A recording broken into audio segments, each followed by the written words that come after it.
मरवत साहब, सवाल करना मेरा हक है बतौर सहाफ़ी, और मेरे साथ प्रोग्राम में जितने भी मौजूद मेहमान होते हैं हम उनसे सवाल करते हैं, लेकिन आप हमारे लिए बाइज़े इज्जत हैं, आपकी मर्जी है। अच्छा, आप के मुखालिफिन तो ये बात भी करते हैं और इल्ज़ाम आप पर लगाते हैं कि आप विकेट की दोनों जानिब खेल रहे हैं, आपके मुक़्तदरा के साथ अच्छे ताल्लुकात हैं और अच्छी सलाम दुआ भी है। ऐसे इल्ज़ाम लगाने वालों पर भी, और मैं ऐसे सवाल को पसंद ही नहीं करता हूँ।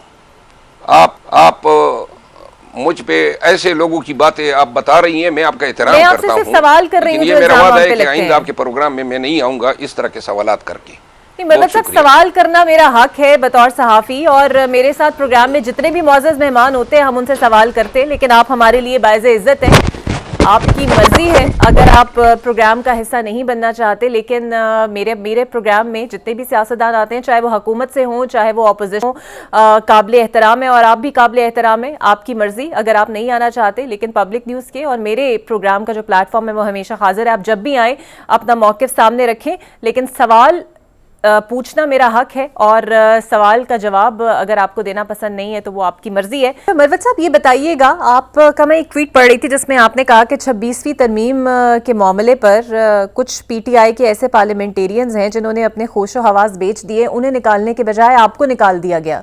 वो कौन से पार्लियामेंटेरियंस है सर?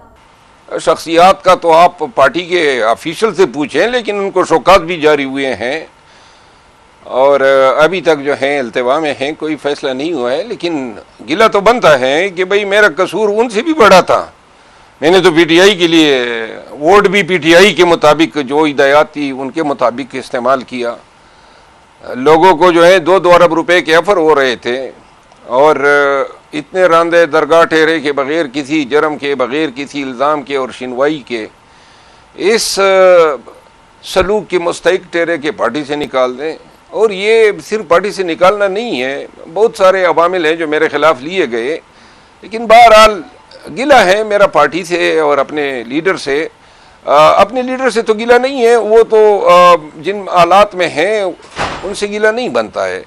लेकिन जो लोग ये कर रहे हैं, पार्टी के साथ कोई नेकी नहीं कर रहे हैं, पार्टी को नुकसान दे रहे हैं। वर्कर जो हैं वो आज पाकिस्तान तहरीक इंसाफ के एक आवाज़ हैं, उनके जज्बात मजरूह हुए हैं, उनका लिहाज किया जाना चाहिए था। बाकी पार्टी अभी तक ज़ुल्म जबर और फिस्तायत से गुजर रही है। पार्टी को इत्तेहाद, यगांगत और यकसुई की ज़रूरत है। इस तरह तकसीम से और इस तरह लोगों को निकालने से क्या पार्टी जो है कोई कुछ गेन करेगी?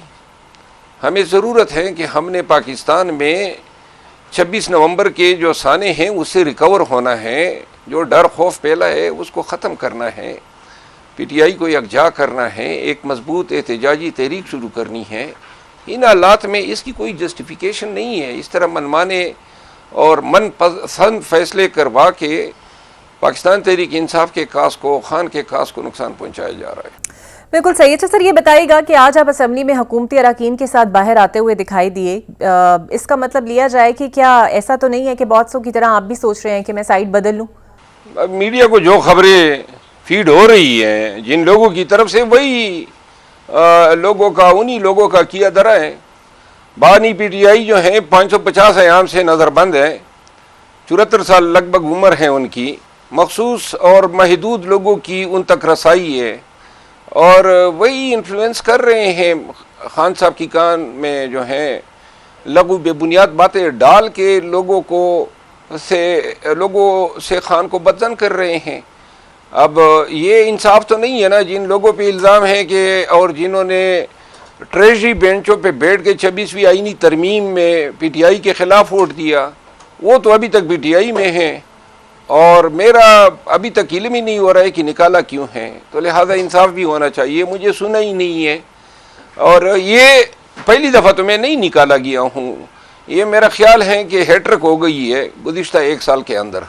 मरवत साहब, ये बताइएगा कि आपके लिए कहा यह जाता है पीटीआई के अंदर से कि आप बातें ज़्यादा करते हैं, काम कम करते हैं, क्योंकि ऐसा पहले भी हुआ है कि 24 नवंबर के बाद लॉन्ग मार्च में बात वाज़ेह हो गई थी। आपने कहा मैं काफ़िले को लीड करूंगा, कुछ देर के लिए आए, फिर आप मंजरनामे से गायब हो गए।